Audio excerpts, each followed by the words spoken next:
حاجات يا جماعة بنفتكرها تسلية.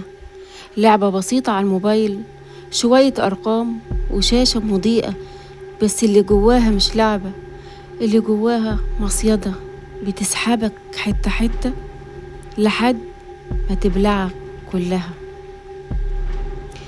السلام عليكم ورحمة الله وبركاته. أهلا بيكم، وحشتوني. النهاردة جايالكم بقصة جديدة من قصص الرعب مع أمل. أنا النهاردة مش جاية أحكي حكاية غريبة، دي حكاية حقيقية حصلت قدامي وخلتني أعيد حساباتي في كل حاجة. صاحبتي منى كانت متجوزة واحد اسمه كريم، شاب محترم بسيط بيشتغل وبيحاول يعيش بالحلال، لكن من يوم ما سمع عن اللعبة دي وان اكس بي حياته اتشقلبت. في الأول كان بيضحك، يقول لها دي لعبة كده على الموبايل يا منى، رهانات صغيرة تسلية بعد الشغل. بس التسلية دي بقت إدمان، والإدمان ده بقى كابوس. كان كل يوم يصحى ويفتح اللعبة قبل ما حتى يقول صباح الخير. صاحبتي كانت بتقولي بصوت بيرتعش، أمل أنا حاسة إن اللعبة دي بتاخده مني. بيقعد بالساعات مش حاسس بالدنيا ولا بيا ولا بولاده.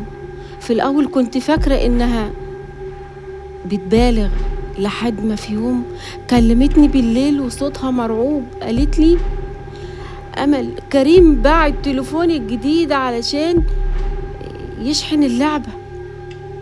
من ساعتها بدأت الكارثة. فلوس الشغل راحت، الديون كبرت، وكل يوم يقول لها هكسب المرة دي وهعوض كل حاجة. بس اللعبة ما كانتش بترحمه، كل ما بيكسب شوية يخسر أضعافهم. العيون بقت حمرة، الكلام قل، ملامحه اتغيرت لدرجة إنها قالت لي مرة أنا بصحى بالليل ألاقيه قاعد في الضلمة ماسك الموبايل، وشه منور بالنور الأزرق بتاع الشاشة، بيكلم نفسه ويضحك بصوت واطي. بدأت أخاف منه ومن نظرته، من همسته، من سكوته الطويل. كنت أخد منه الموبايل يزعق ويكسر حاجات في البيت. لعبة بسيطة بقت شيطان بيحركه، لحد ما جه اليوم اللي كل حاجة فيها انهارت. رجع البيت بعد نص الليل، يعني فيها جنون بيرتعش، وبيقول لي كسبت كتير النهاردة يا منى.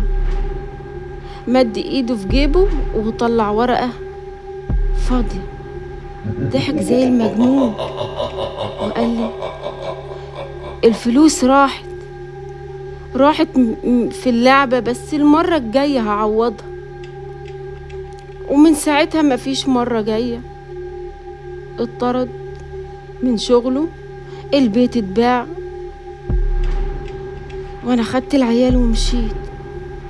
كريم النهاردة قاعد لوحده في أوضة ضلمة بيكلم نفسه.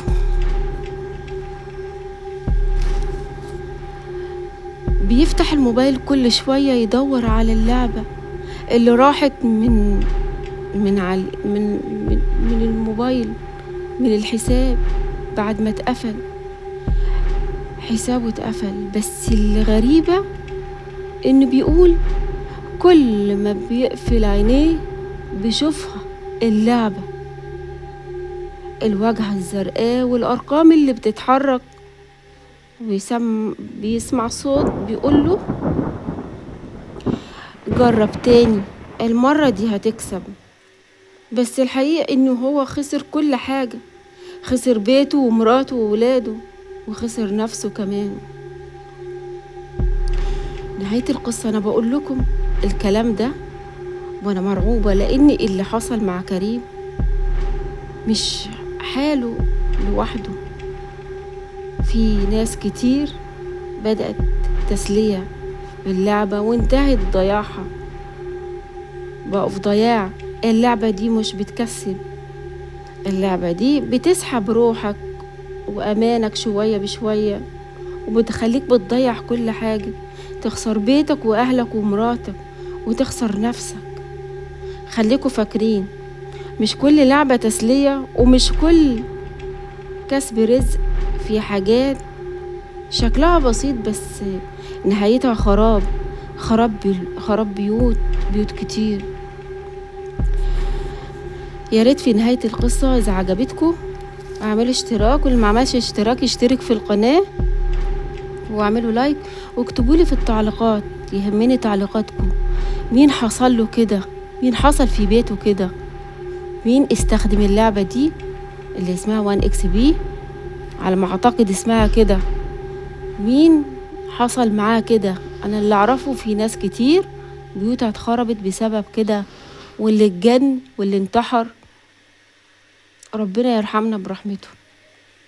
والسلام عليكم ورحمة الله وبركاته.